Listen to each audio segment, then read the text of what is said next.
Okay.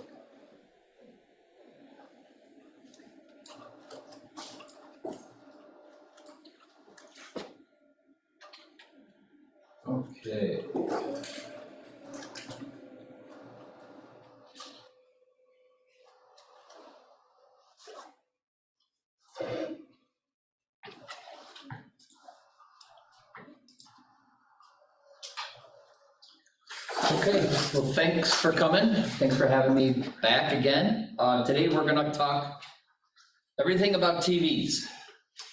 Just go over the agenda here in a little bit. In just a few minutes, I'll introduce myself, tell you who I am, what I do, why I do what I do. But today we're gonna talk about TVs. I'm gonna share with you a bunch of different terms. Some you may know, some you may not know, some you may think you know and you're not quite sure what they mean. So we're going to talk a lot about terminology. None of this you have to memorize. This is just information for you to walk away a little smarter, a little more educated on what you want to do next. I'll share with you your choices in televisions. I'm gonna kind of go over that fairly quickly. Talk about TV resolution, what that means and why that's important when you're thinking about picking out a TV. And the bulk of my time is going to be talking about this, cutting the cable, as well as all your different online resources for television watching and movie watching and so on. And we'll get into all that. We are scheduled to go for 90 minutes.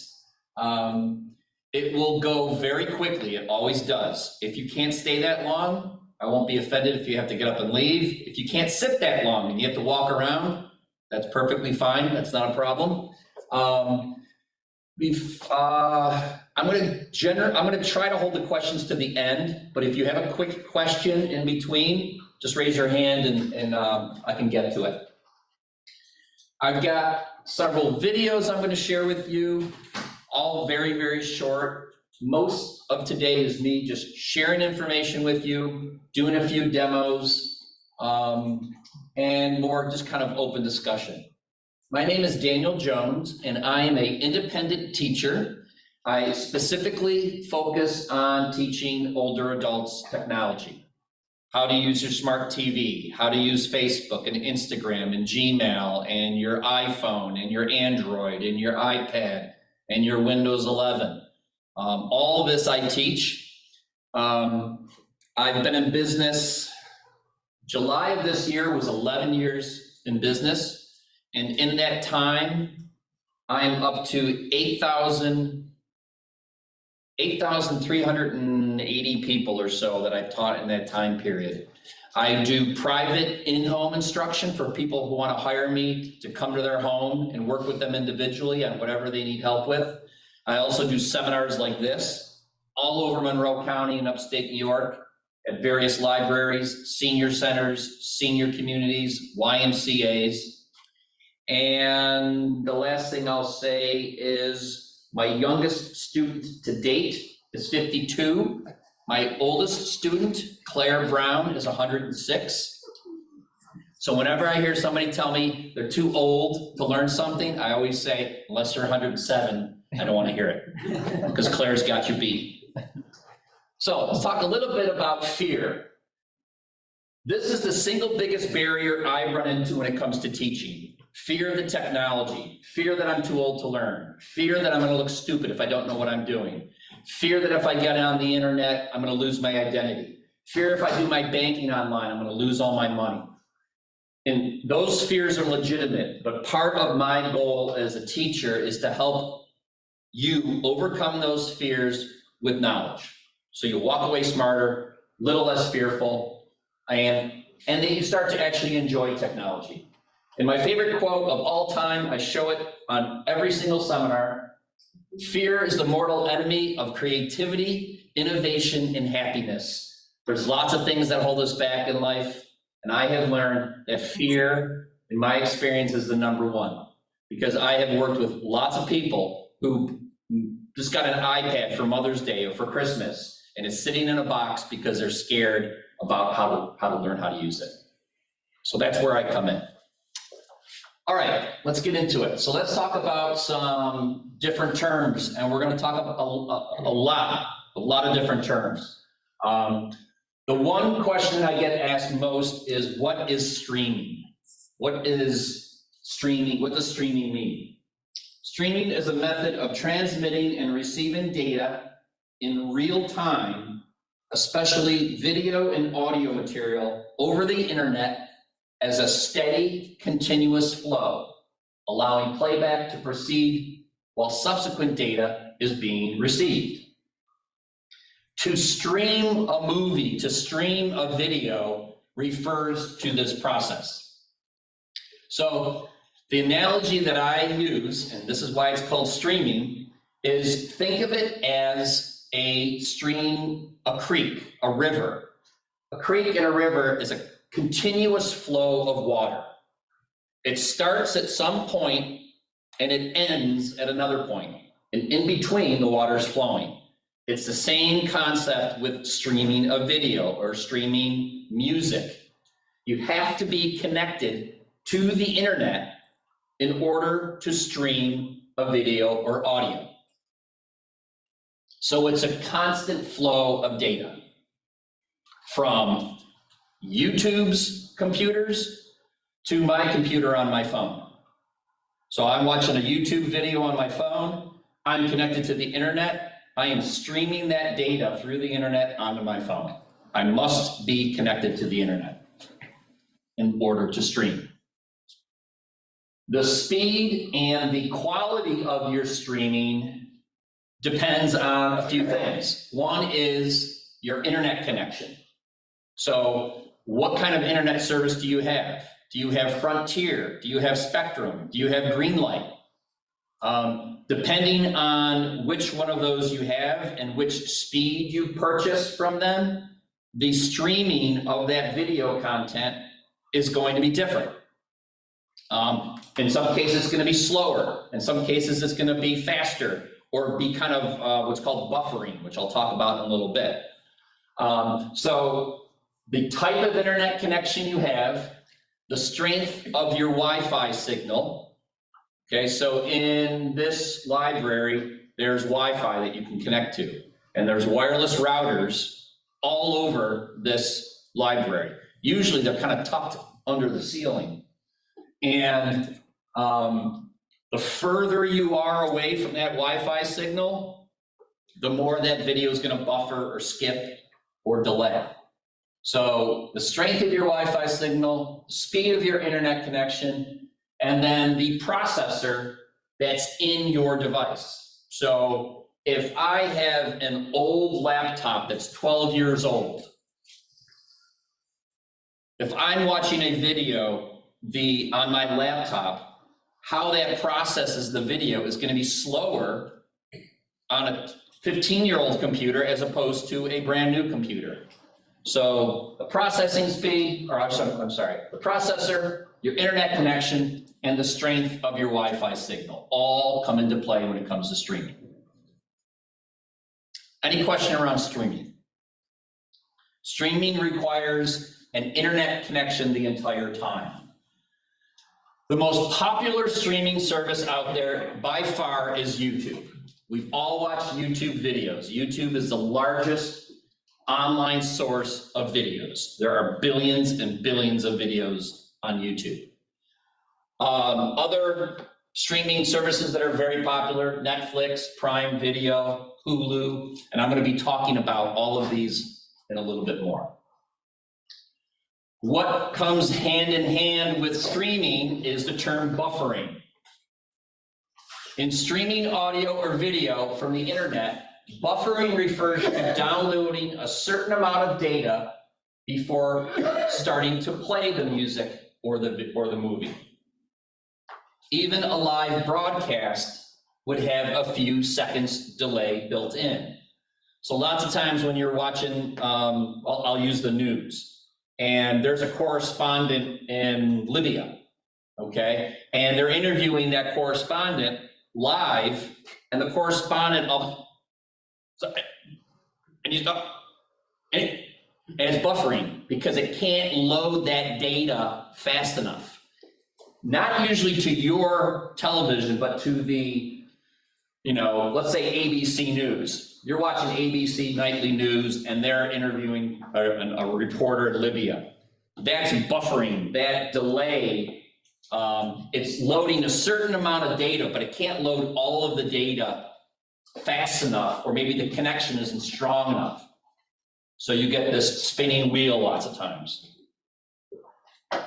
Or you're watching a video in a movie and it's kind of pixelated and it pauses. That's buffering. Downloading.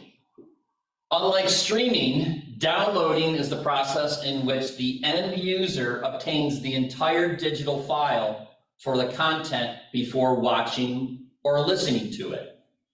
So streaming the video, streaming the movie requires an internet connection the entire time I watch it. The other option is I can download the video file, the movie file, the music file. I can download the entire file through the internet, and then that file is stored on my device. When it's downloaded, that means I can watch it anytime, anywhere I want without an internet connection. So an example of this would be, let's say you're going camping and you want, I don't know why you'd want to watch a movie while you're camping, but let's say you want to watch a movie while you're camping. If you're camping, you might be in the middle of nowhere with no internet connection, no cellular connection. So if you know that ahead of time, before you go camping, you could download the movie onto your iPad or onto your phone or onto your laptop. You could download the entire movie, take the device with you, and watch it while you're camping, because the file is not streaming, it's downloaded on my device. After downloading the file is stored on the user's device, and the user can watch, listen, or use the file without the need for an internet connection. So this is a typical window for a PC. Whenever you download anything on your laptop or your desktop, anything, you download a photograph, you download a file that someone emailed you. When you download that file in an email, that file is stored in your downloads folder. So you can go into your PC, go into your downloads folder and see everything you've ever downloaded. That's where that file will be. Apps. The most popular definition of an app is software that typically runs on a smartphone, and most commonly the iPhone, iPad, and more recently, smart TVs. The reason why they're called smart TVs is because these TVs have built-in apps that allow you to connect your TV to the internet and, quote, make it smart. By definition, an app is just short for the term software application. So an app is software. What does software do? Software allows us to do a number of different things on our devices. And depending on whether you're on an Android or an Apple device, to download an app, you have to visit either the App Store if you're on an iPhone, or if you're on an Android device, the only place you can download an app is the Google Play Store. I've got a short video that talks about apps. And I haven't tested the sound, so hopefully it won't be too loud. Chances are you've been using apps for years. Your home or work computer has apps like a spreadsheet program, calculator, or photo editor. Recently, these apps or applications evolved in a big way. Let's start with platforms. A place to put things. A table, in a basic sense, is a platform. You plug in some plates, cups, and flatware, and it turns into a great place to eat.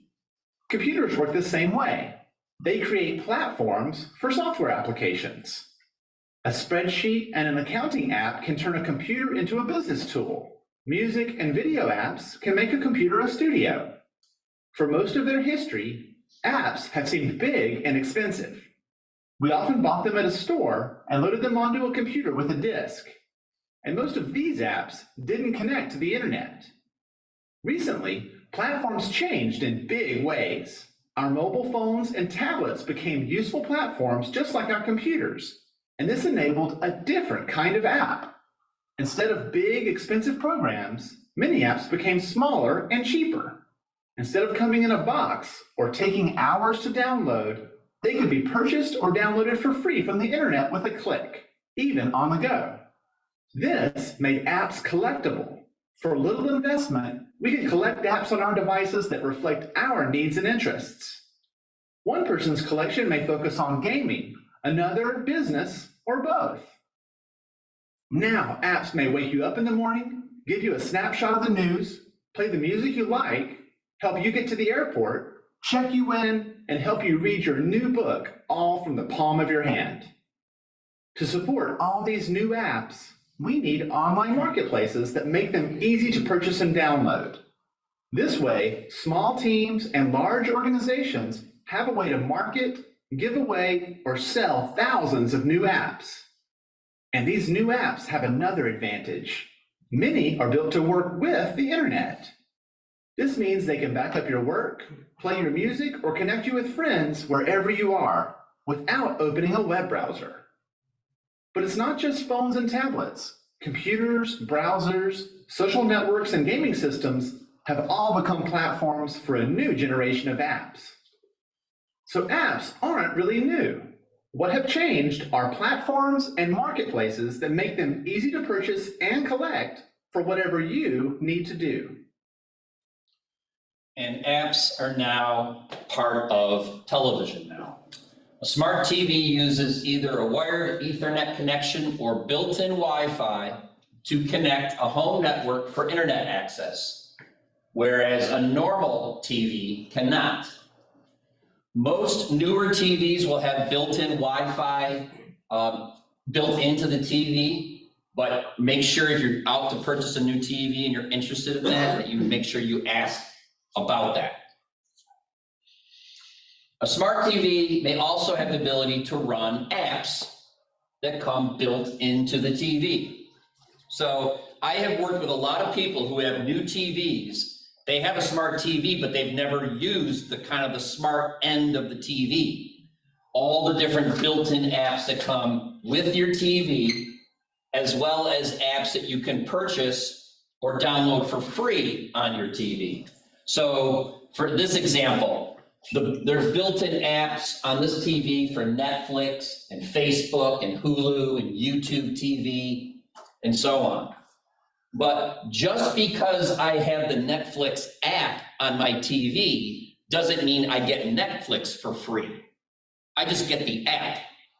I still have to subscribe to Netflix.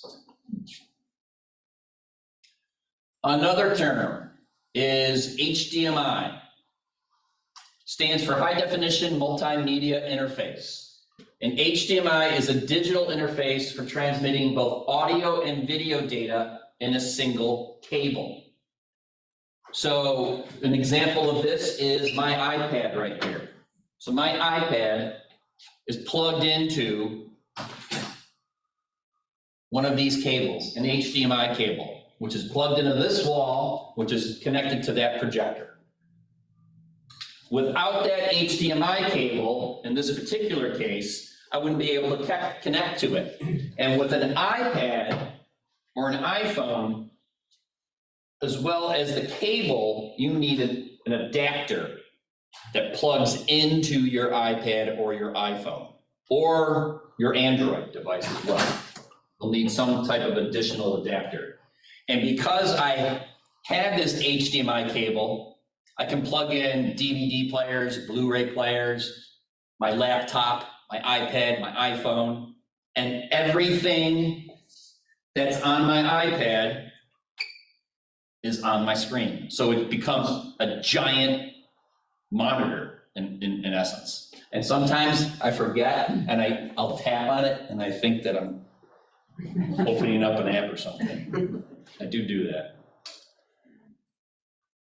I have a question. Sure. So what's the point of having, like Netflix, you use that as an example. What's the point of having the app on there if you don't have access to Netflix? Convenience. So you don't have to go through the process of downloading the Netflix app. So they give you the app, and if you want to join Netflix, you would join Netflix through the app. Okay, and if I didn't have the app and I wanted to join Netflix, I would have to download the app. Correct. So it's just a little step of this. Correct. Correct. Okay. And I would also say, I honestly, I'm kind of, I don't know if this is true, but I have to believe too that Netflix paid, in this case, this is a Samsung TV. I'm willing to bet that Netflix pays Samsung a certain amount of money to make sure that their app is on their screen. So I'm willing to bet all these ones that kind of get pre-installed, these companies pay for that. But again, I don't know that for a fact, but. Because it's more likely than you might look at it and say, oh, I have the app, maybe I'll get it. Exactly. Yep. Okay, so your TV choices. I'm gonna go through this pretty quickly, but there's some things in here I think that you should be aware of. So your TV choices that are out there, you've got an LCD TV, which stands for liquid crystal display.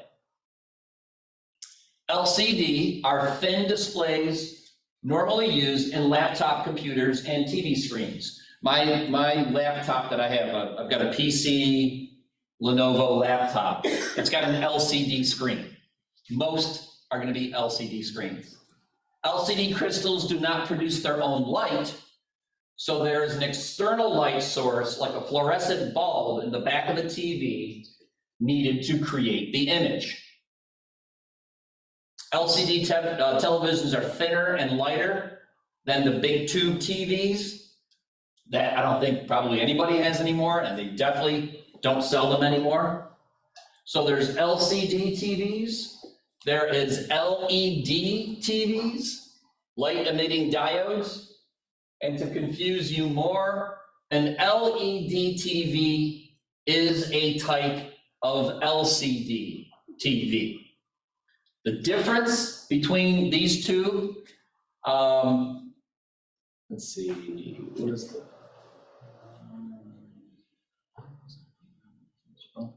Oh, okay. So the difference between LED and LCD TVs, instead of having a back bulb to light everything, the individual LED crystals are lit individually. I've got a really good video that talks about the difference. And there's OLED TVs, organic light emitting diodes, which are extremely thin. And many of them are bendable. So they have kind of like a cinematic kind of feel to it. An OLED TV, which stands for organic light emitting diode display technology, is fundamentally different from LCD TVs. The most basic difference is that each pixel provides its own illumination, while all of the other pixels on the LCD TV are lit by a backlight. The big difference here is the cost. I can go out and buy an LED/LCD TV for $200, $300.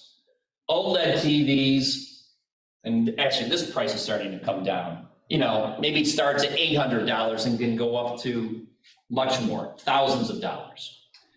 I've got a short video here that talks about the technology and how OLED TVs have a better quality picture and higher resolution and all that. So let me show that video. OLED or OLED is a television technology that's being used in the best looking TVs we've seen to date. But how does the tech differ from regular TVs, and what do you need to know? OLED televisions produce their images via a different technological process to other kinds of TVs, and we at CNET have been very fond of the result, with the first OLED TV we reviewed producing the best picture quality we've ever seen. But to understand what makes OLED different, you first need to know how pictures are created in an LCD TV, which is the technology in common use today. At the back of LCD TVs there's a backlight, which shines light through liquid crystals, which acts a bit like shutters, either allowing light through or not, depending on the current that's run through them. Red, green and blue colour filters put over the top make up an individual tiny on-screen pixel, capable of producing any colour, contributing to an overall visible picture on the screen. OLED uses that same colour combining principle, but the big difference is that there's no backlight. Instead, light is generated by organic compounds that glow when a current is applied. Some OLED designs, including one favoured by LG, use white OLEDs overlaid with red, green and blue filters, but the common trait is that OLED displays don't need a backlight. So why the better picture? Well, it's because each pixel can be shut off. When there's no current flowing, the pixel appears completely black. This extremely high contrast between light and dark makes for a lovely image, and we found beats the picture quality on sets that use backlights, even though TV makers have found clever ways to dim backlights in LCD TVs to make darker parts of the screen as black as possible. OLED screens can also be made very thin and have wide viewing angles, and the tech can also be put to use in bending or transparent displays. OLED is yet to go mainstream, however, and there aren't many TV makers using this technology, plus it remains very expensive. So OLED's commercial future is uncertain, but having been deeply impressed with TVs that use it, we certainly hope we see cheaper sets at a range of prices in years to come. That should be all you need to know for an introduction to OLED, but for much more on TVs and all things tech, stay tuned to CNET. Okay, so that video is a few years old.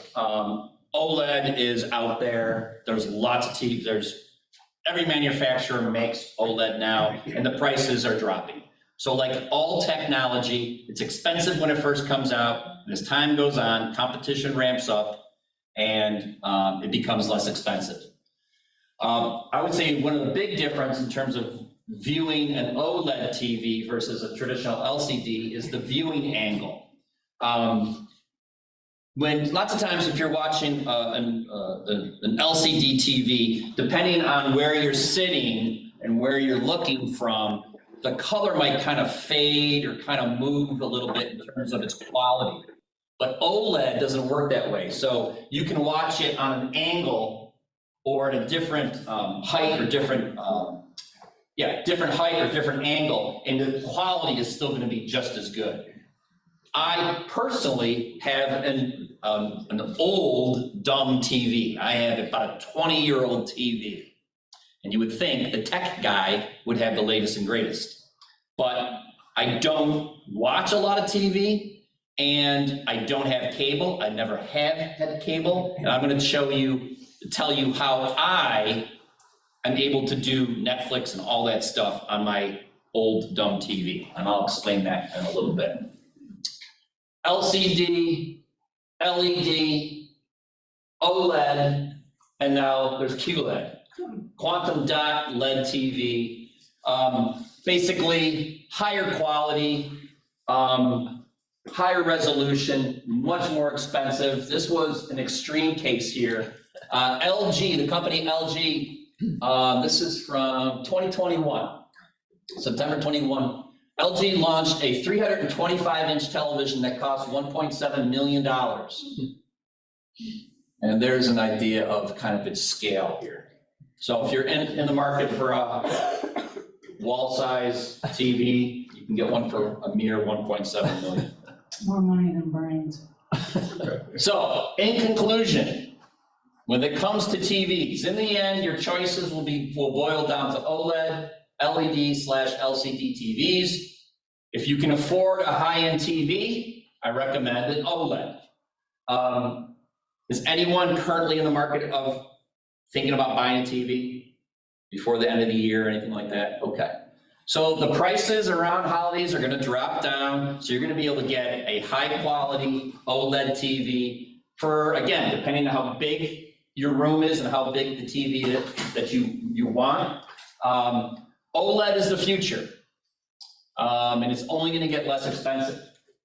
As far as monitors are concerned, almost every monitor on the market is a LED backlit. So you should look for other specs such as refresh rate, panel type, response time, and so on, which I'm not going to get into. But your choices, OLED and LED TVs. There are QLED, but it's a lot of money. Well, it depends on, how much TV you watch and so on. Okay, when it comes to television, when it comes to monitors, TV resolution or screen resolution is critical. So let's start with kind of the basics, which is a pixel. A pixel is a minute area of illumination on a display screen, one of many from which an image is composed. So a pixel is a single square. The more pixels you have in an image, a photograph, a television screen, the more pixels you have, the clearer, the cleaner, the crisper the image is going to be. When it comes to screen resolution refers to the number of pixels that make up the image on your screen. The image on your screen is built up from thousands or millions, in some cases, billions of pixels. The screen creates the image you see by changing the colors of these tiny square elements. The screen resolution tells you how many pixels your screen can display horizontally and vertically. Here is a very simple example. When it comes to pixels, there are two similar terms, pixels per inch or dots per inch. In printing, it's referred to as dots per inch, but in terms of screen resolution, whether it's on your iPad, your smartphone, your television, it is pixels per inch. So we've got a circle here. The less pixels, the more grainy, the more pixelated, the less clean that circle is going to be. So a 10 dpi circle versus a 72 versus a 300. The more pixels, the cleaner the image. So when I was first putting this seminar together, the content of the seminar, this idea came to me about this famous painting by Georges Seurat. So Georges Seurat is what's called a pointillist. You probably have all seen this painting.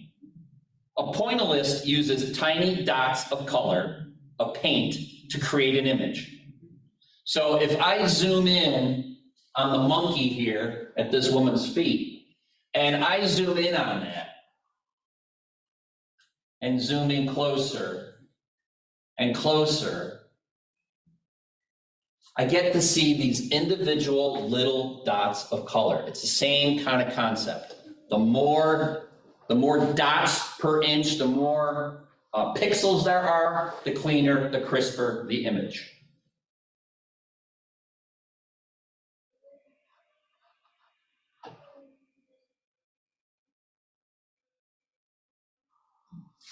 When it comes to resolution, there's SD, HD, UHD, 4K, 8K, standard definition, high definition, ultra high definition, 4K, 4K HDR, 8K, and they are now, manufacturers are now working on 10K. So here's kind of an example here. If you look at total pixels per screen here, a standard television screen, standard quality versus 8K. So 345,000 pixels versus 33 million pixels. The higher the quality, the more pixels, the higher the quality. And what I find interesting when I do this seminar is I'm showing you what's supposed to be better quality, but I'm showing you through a projector that is low resolution. Yeah. So you really can't tell the difference, okay? The advantage to these 4Ks and 8Ks screens is the screens can be bigger and you can be closer to it, and it doesn't get pixelated. It doesn't get grainy. You know, the older televisions, the closer you got to it, you could see the pixels, you could see the graininess. So you had to step back. With these super high resolution televisions, the bigger they are, it doesn't feel grainy at all. Again, this is kind of tough to tell on this monitor, but.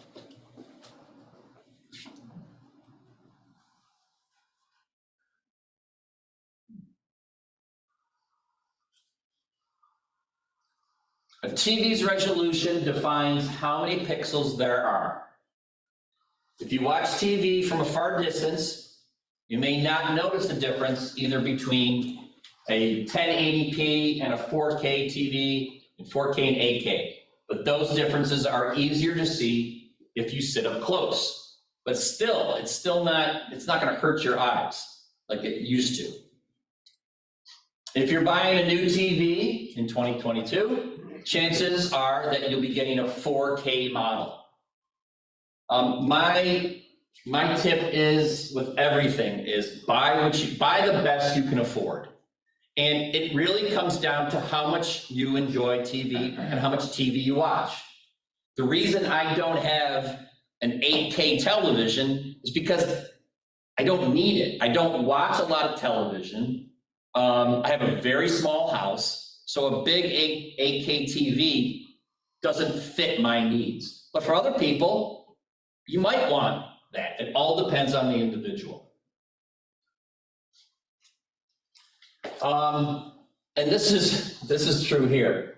TVs today are further ahead than the file formats available to you. And I'm going to talk about that a little bit, meaning that in some cases, the television screens that you're watching these movies on are further ahead than how these movies and films are being made. I'll talk about that a little bit down the road here. Any questions so far? Okay.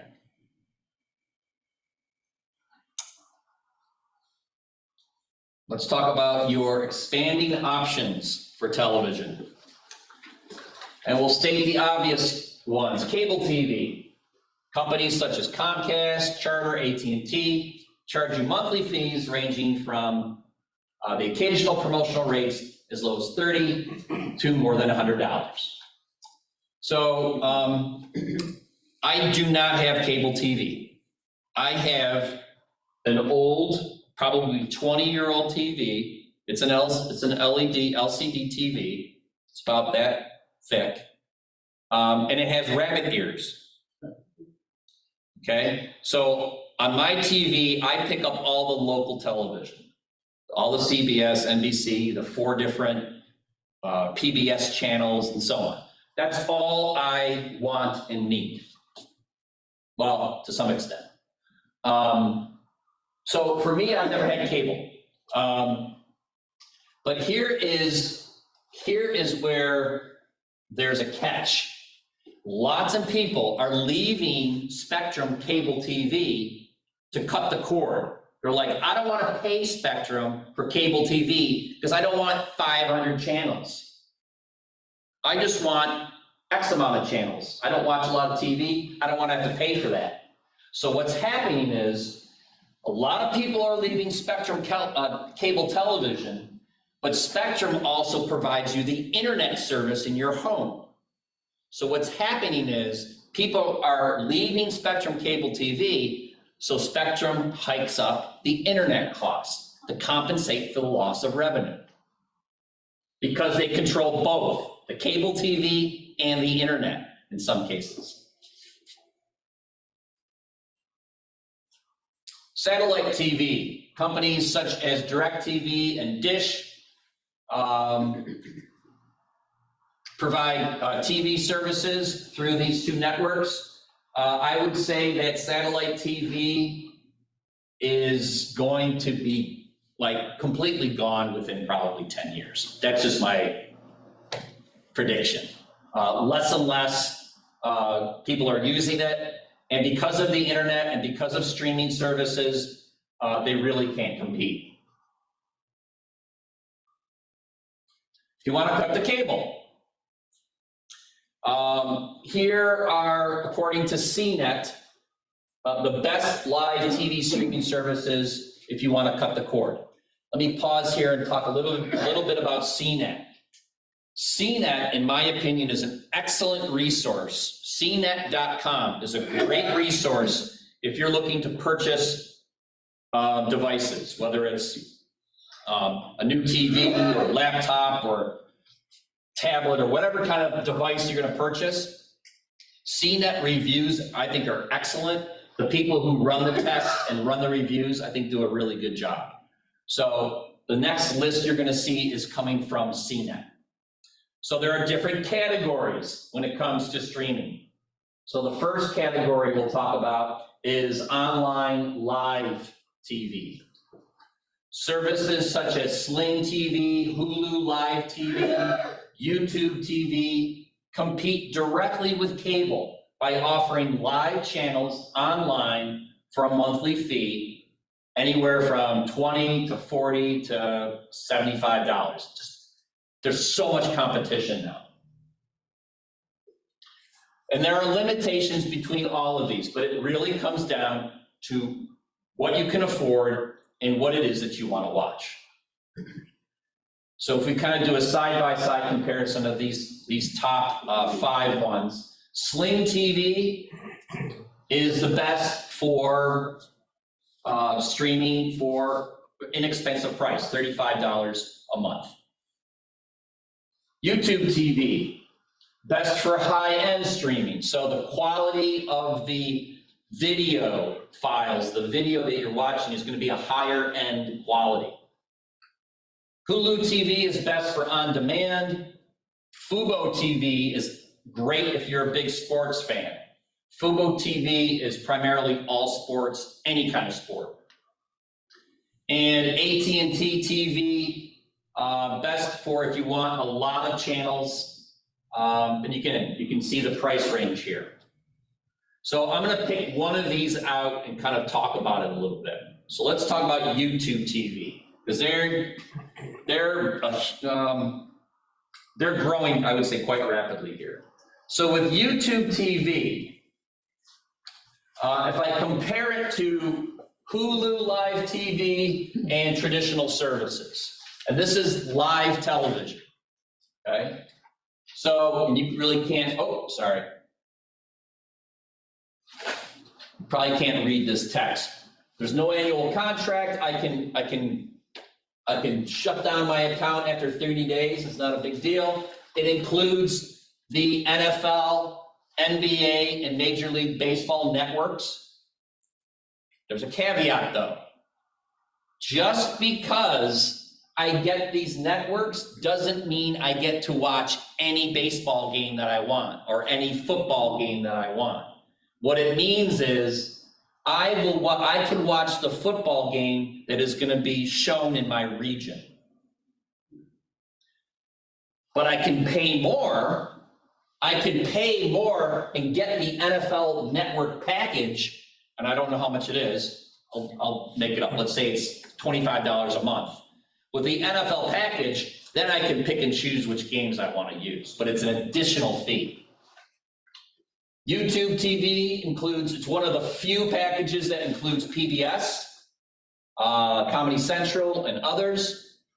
And it includes unlimited cloud storage to store the programs that you want to watch later. So, what do I mean by that? I have a friend who has YouTube TV. He used to have Spectrum. He cut Spectrum and got YouTube TV. He pays $65 a month. And with that, what he's able to do is, lots of times he'll miss the Bills game. So he'll record it with YouTube TV, And then he can watch it at any time that he wants to, and he can skip through the commercials. So it's called cloud storage. You have unlimited storage of any program that you want to watch. You can store it and watch it later. Is that the same as like recording on Spectrum and then watching it later? Looks Yes. like DVR. Yes, like DVR, yep. And you can stream three streams and 6 accounts per household. So you can stream with that one package of YouTube TV, you can stream 3 different things on 3 different TVs for $65. And with $65 with YouTube TV, you get all of these networks. So you get the ABC, you get Fox, you get CBS, but you also get the Food Network and CNN and Fox News and Major League Baseball. Lots and lots of different sports. All part of YouTube TV. But not local networks. You get local networks, yeah. So if I want to watch Don Elhart news on YouTube TV, I can go to ABC at 6 o'clock and watch Don Elhart through YouTube TV. So that's the live kind of idea around it. It's live television. The difference is the cost. Is MSNBC on there also? In addition to Believe CNN? so. About in the middle. Yeah, right in the middle or under effect. Yeah, right here. Taxes. Yeah. MSNBC, oh, yeah. Yep. It's party. And what I like about this too, with all of these, is you can try it, and if you don't like it, you can go back to cable, or you can try another service.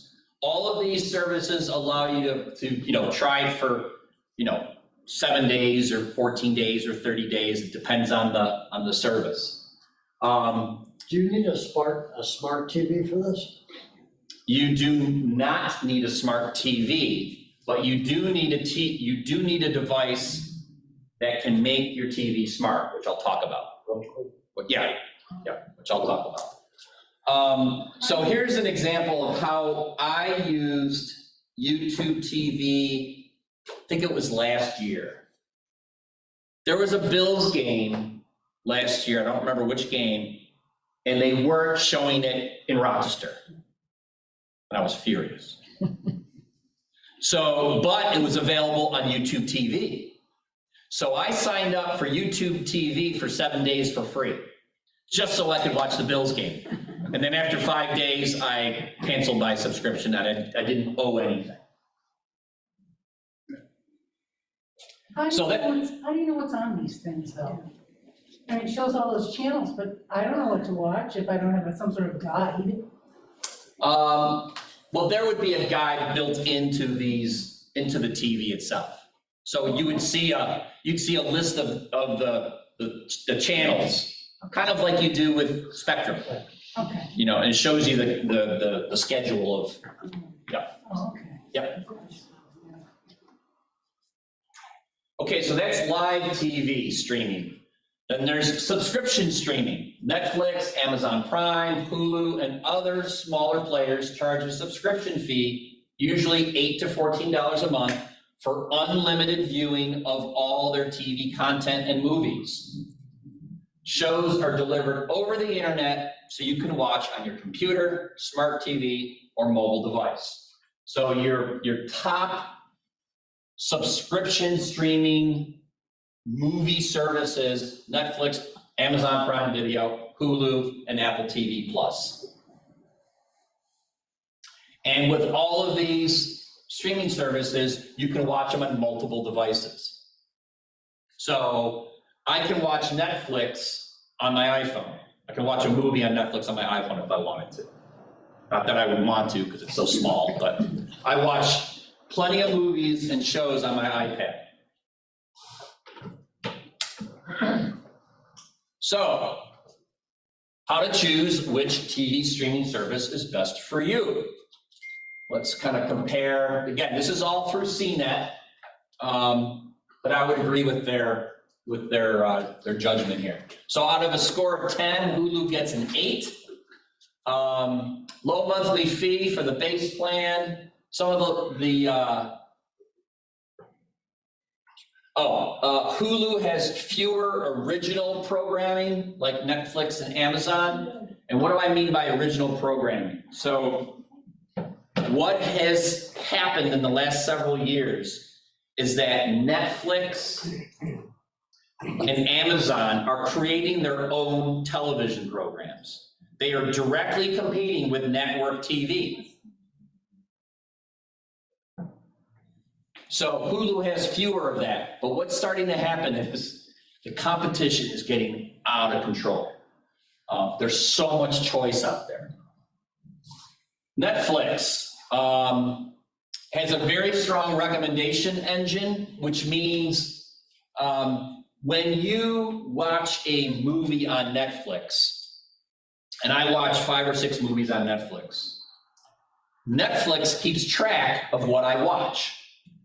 And based on what I watch, it creates a profile of me. So if it notices that, Daniel Jones watches a lot of stand-up comedy on Netflix, it's going to suggest more of that to me, or Westerns, or whatever you're into. So it's got a very good recommendation engine built into it.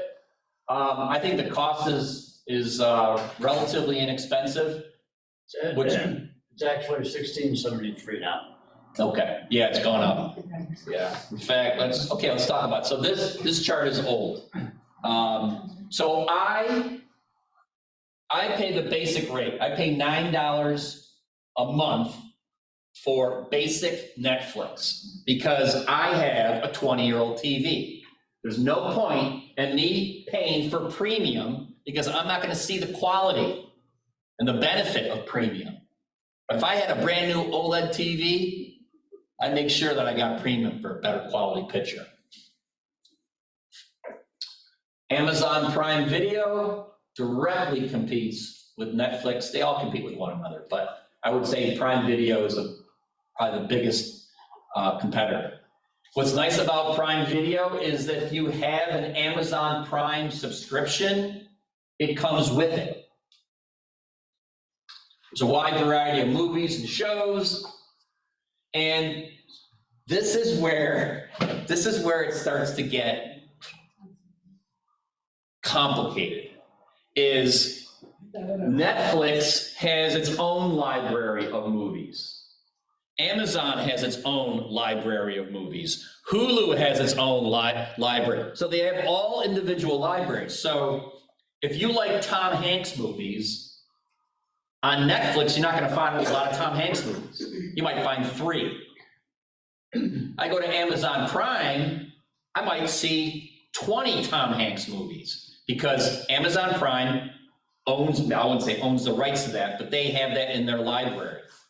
So that's where it starts to get potentially expensive, is I love Netflix, but I like what's on Amazon, so I'm not gonna subscribe to Netflix and I'm gonna subscribe to Amazon. So the next thing you know, I've got a $10 subscription a month. Now I got a $15 subscription a month for another, maybe I add a third one. Next thing you know, it starts to get expensive. But at the end of the day, it comes down to what you watch and what you're into in terms of movies and television.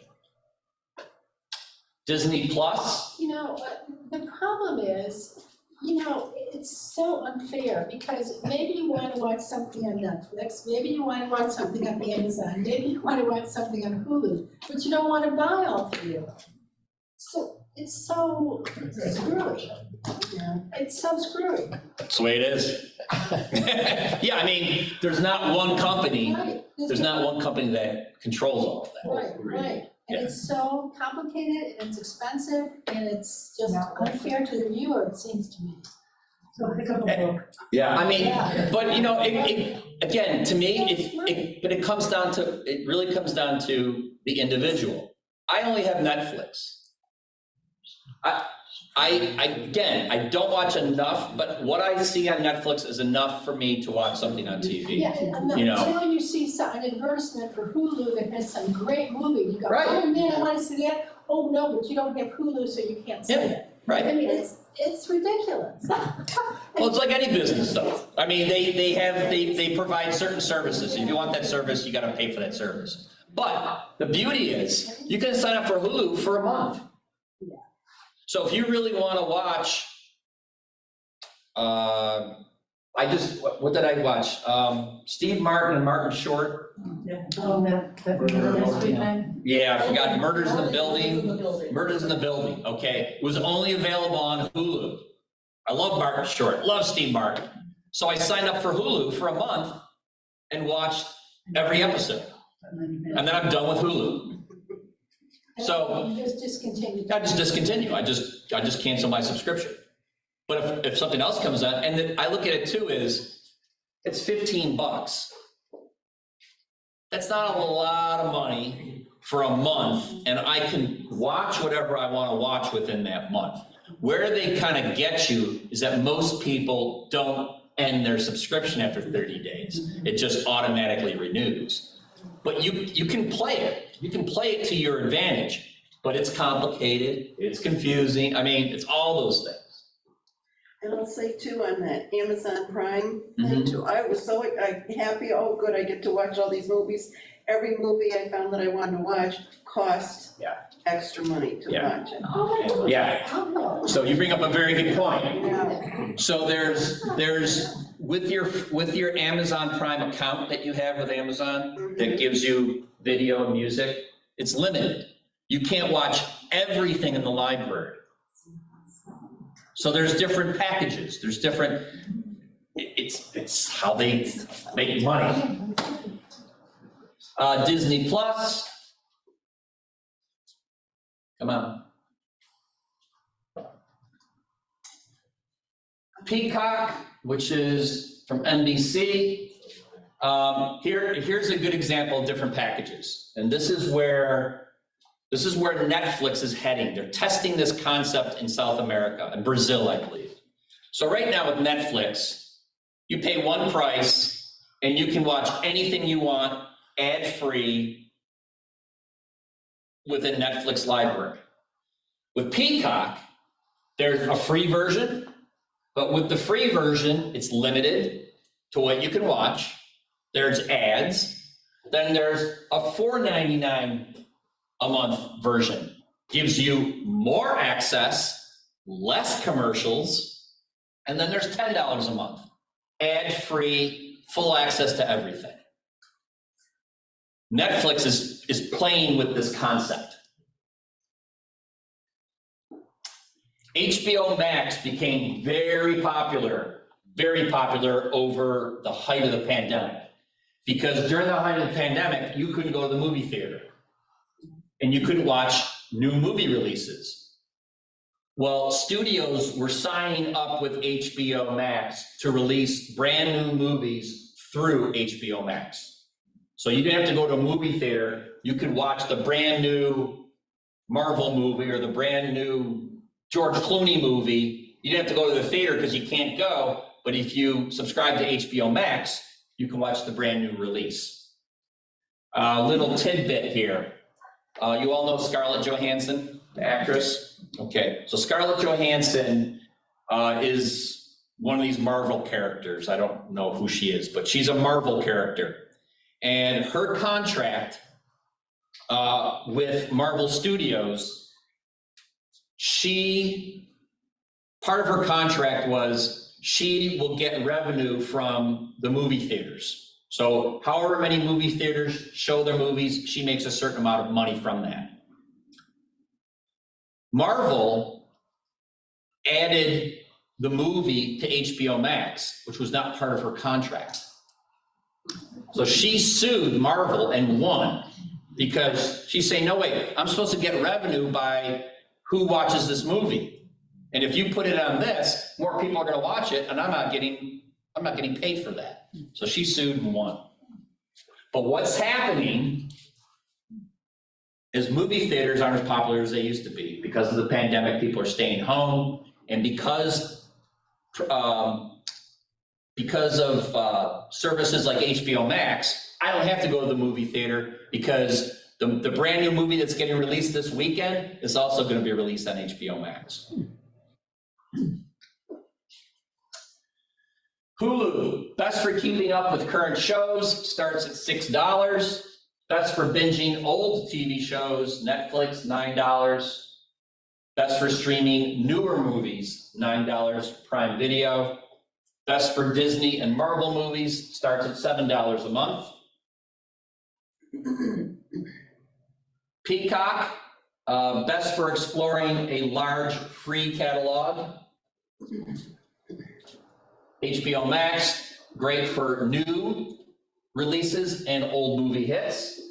And then there is Apple Plus TV, and that's older. We'll say that's 24 months ago now. And then I would say kind of the newest player is Paramount Plus. So there only used to be a few, and now there's a bunch, and they're all competing directly with one another. If you are an Apple user, meaning you have an iPhone or an iPad or an iMac, Apple TV Plus works really great across all those platforms because it's all within the Apple family. Let me do a little demo here on some of the streaming apps. So I've got my iPad here. And on my iPad, I have a folder called TV. And in that, I have my various apps. Some of these I've never used, others I use all the time. PBS Video. So if you donate $60 a year to PBS, you get what's called PBS Passport. And PBS Passport, let me open that up. With PBS Passport, I have access to all PBS programming. I can go back in time and I can go back and look at, all the nature programs. I can go back 4 years if there's a nature program I want to get, or any of these Finding Your Roots, Antiques Roadshow, and so on, American Masters.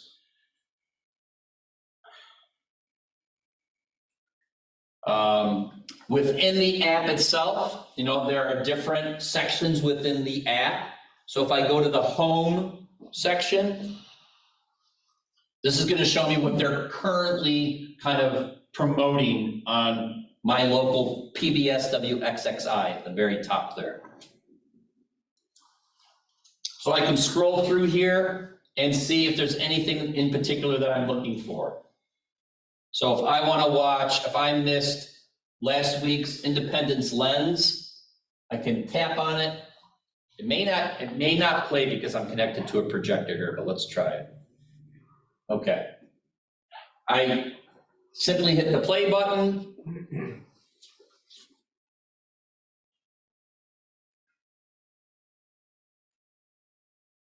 Masterpiece mystery. I don't wish to sound And I can watch this next episode of Independent Lens. If you wish to have some kind of future with Inspector Wellington. Let's go back here. That's just PBS Passport. Let's look at Netflix. It's probably the most popular one. Go to Netflix.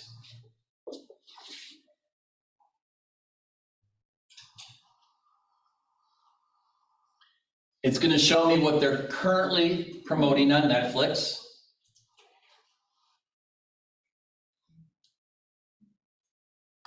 I can scroll down, and based on my viewing history, it will bring up, says top picks for Julie. So Netflix says, okay, you watch these programs, we're going to put these ones up front. You might be interested in some of these. So we watch a lot of comedy, stand-up comedy. We watch a lot of nature programs. So they're going to kind of feed that to us. The next is what's currently trending. What's really hot right now on Netflix? So program Stranger Things, where is a really popular series. I can tap on it. I can pick up where I left off. If I hit resume, it's going to pick up where I left off when I started watching that program. And I watched this program probably 3 years ago. I started watching Stranger Things and I lost interest. But I can go down here and I can check out all the different episodes. So I can go back in time and watch past episodes.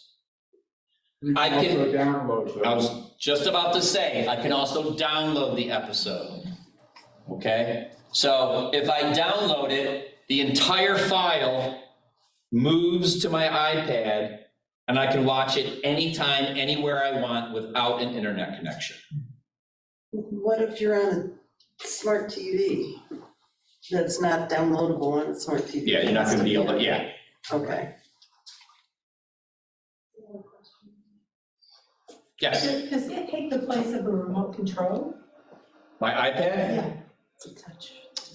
I mean, it could, I mean, I could plug my iPad into my TV and use this, like you said, as a kind of remote control. Yeah, I could do that. Yep. Let me just go back here. I want to get to my playlist. One of the things you can do too is create a playlist. Which I'm not seeing. Usually, My list. oh, my list. Okay, yeah, my list at the very top. Thank you. I go to my list, and these are programs that I have set aside to watch for later, so I don't have to try to find them again. Okay, so if, let's say I want to add The Sinner to my list, I just simply tap on my list, puts a little check mark next to it, and when I go back up to my list, The Sinner has been added to my list. And I can remove things around and so on. Dan? so Yes. You could hook up your iPad with an HDMI cable Mhm, and do what you're doing now, up to your TV. Correct. And do what you're doing here. mhm. Okay. You could, but you don't have to. I'm gonna talk about that more. So if you have a smart TV that has the Netflix app built into the TV, then you just click on the Netflix app, it opens up Netflix on your TV, and you use your remote to navigate what I'm doing here. The only difference is I'm physically plugged into that. But if I have a smart TV, I don't need this at all. And all these apps are free, but the service is not free. I can download the app, but I have to pay to subscribe to it. AMC Plus, downloaded it, watched it or signed up for a month service. No, not even. Signed up for a 7-day free trial to watch a program that I wanted to see. So far, I've discontinued that, but I can always turn it back on. And then how do you discontinue it so easy? Do you have to call them or do you do it online? You do it online. So all of these services, they're all based on a renewal. So when you sign up, even for a free trial, you have to give them your credit card, Ah, okay? Because they're hoping that after 7 days, you're gonna continue. And it auto renewals every month. So you have to go back online and cancel or else they're Correct. gonna charge a credit card. Correct. Which not many people probably don't do. Correct. Yes. That's why. Yep. Yeah, I mean, there's definitely management involved here. You've got to manage the service, but at the end of the day, and I'm kind of overwhelming you with all this, at the end of the day, you just pick what you want. You try it, you don't like it, move on, try another one. But the great thing is that you have this available to you. I'm gonna skip these. Let's go to, okay. Let's go to streaming media players. So, you're like me, you have a dumb TV. You can get what are called streaming media players and plug them into the back of your TV. There's the Amazon Fire series. There's the Roku series. There's Apple TV series. Google Chromecast. There are a lot of other ones, but these are the key players here. So at my house, I have a dumb TV, a 20-year-old TV, but I have an Apple TV plugged into the back of my TV. So I have this box here. It's about, it's about that big, that thick. I plug that into the back of my TV with an HDMI cable. That device is connected to the internet. It basically turns my dumb TV into a smart TV. And this box has built-in apps and programs in it. So when I watch Netflix on my dumb TV, I'm watching it through that device that gives me the Netflix app, along with all these other different subscriptions and services. So now my dumb TV is a smart TV. This is a one-time fee. And there's different price points for what you want. My wife, Julie, she used to have Roku. I have Apple TV because I'm a heavy Apple user, and it works great with my iPad and my smartphone. With an Apple TV, what's nice is I can connect my iPad to my TV without being plugged in. So with my iPad is connected to my Wi-Fi in my home. This is connected to my Wi-Fi in my home. So I can connect wirelessly my iPad to my TV through that. And your phone. And my phone. So everything that I see on my iPad or on my phone is now on my TV. I can, not that I want to, but I can check Facebook on my TV, my email on my TV, YouTube videos on my TV. Anything I see on my iPad appears on my TV. I'm going to show you a very short video about Google Chromecast as an example. The video you're going to see is about Google Chromecast, but the concept applies to all of these. It's very short. This is Chromecast with Google TV. It's a handy streaming device that plugs right into your TV. It comes with a voice remote, so you can be like, find action movies, and it will show you all the action movies on one screen, no matter which one of your streaming services they're on. So no more, wait, where is that movie? Google TV is great at helping you find exactly what you want to watch, even if you don't know what that is yet. What should I watch? So yeah, that's Chromecast with Google TV from Google. So in my opinion, I'm not sure why you would want both a smart TV and one of these.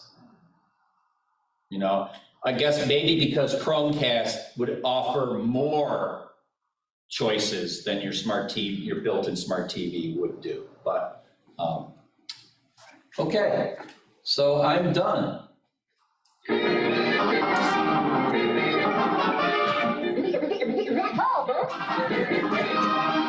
Thought that was fitting. Okay, so. Very good. Awesome, thank you. Questions? We have spectrum for our cable and green light for our internet. Yep. But when I get rid of spectrum, green light, we also have a Roku. We have Netflix. So according to what I'm hearing here is YouTube television. Yeah. Would give us all the local channels. Yep. And then Netflix would give us the movies and stuff and Yep. such. And then we can return all our, All your Spectrum equipment. because it's an arm and a leg to it. They charge you for that every month. Yep. I was a Spectrum internet user. I was paying $85 a month just for internet from Spectrum. Greenlight came around, I jumped on it. I pay, as you probably know, I pay $50 a month for Greenlight. I pay half the price I was paying, almost half the price I was paying for Spectrum internet and 5 times faster speed. So to your point, you've got Greenlight, high-speed fiber optic internet. You could cut cable TV, connect to YouTube TV, you get all your local channels, plus all the other channels that come with YouTube TV. As well as our Netflix. Throw in a Netflix for $10 a month. That might be all you need. So with that YouTube TV, how would you go about signing up for it? You go to youtubetv.com, open up an account, give them your credit card, and, I mean, I'm oversimplifying it, but it's as simple as that. Okay. And what you can do too is try it before you cut Spectrum out. Yeah. You know, try it out. You might not like it for whatever reason, but yes, question? Yeah, well, how do you get it on your TV? It's a smart TV with not so smart operator. So if I want YouTube TV, I go to my desktop, which is where I would do it, and apply for it. How does it get to my TV? So on your smart TV, you would have to have a YouTube TV app on your smart TV. And how do I get that? If it's not already there, your TV should have an app store built into your TV. So, okay. So this is kind of an example. So if I want to download apps on my iPad, I have to go through the app store. Right. So on your smart TV, you probably have an app store where you can go and download more apps onto your TV. Does it look like a little world thing? I don't know. Every TV's different. Yeah, okay. It's so hard to say. Yeah.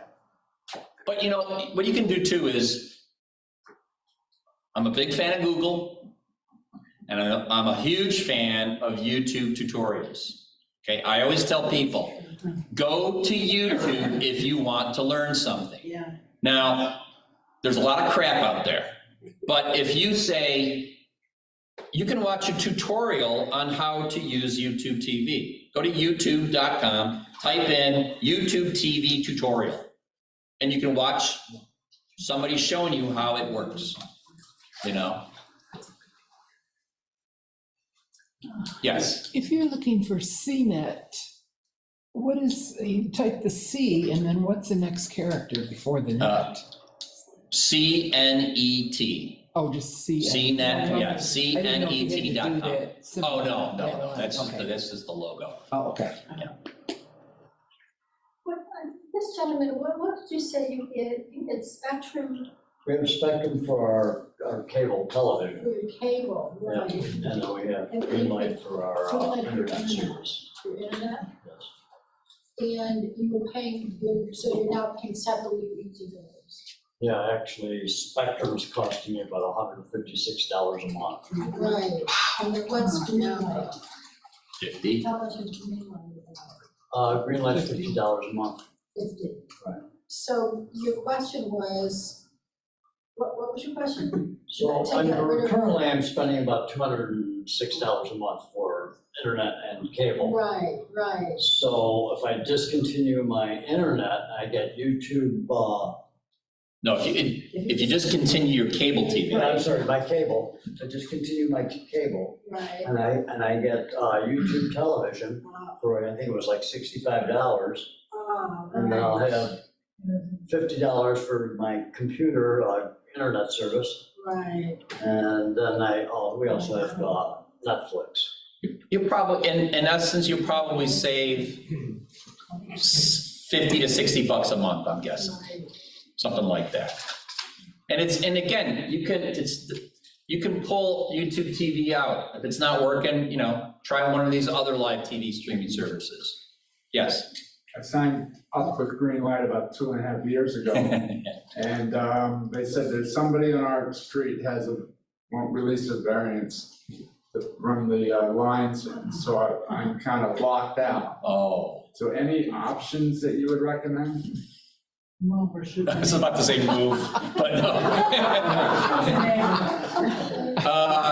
It's on one side. Sabotage your neighbor? I It's don't know. one side of the street, it's not on our side, and it won't say who the neighbor is. No, I don't have, Okay. no, unfortunately. I waited, I signed up for, I've had green light for about 2.5 years. It took them about 9 months. After I raised my hand, I wanted to join. It took them 9 months to get it. But I understand why, because what they're doing, green light is laying down brand new cable. Right. So they want a commitment Right. from this community that all of you want green light, otherwise we're not gonna spend the money laying this cable. So. Okay, well, I'm gonna stop there. Thank you so much for coming. If you've got my business card. If you ever have any questions or just, you can always drop me an email or give me a call. I'm happy to answer any questions. So, do we have any questions online? I asked and that has been done. Okay, awesome. Awesome, thanks. Have a great night.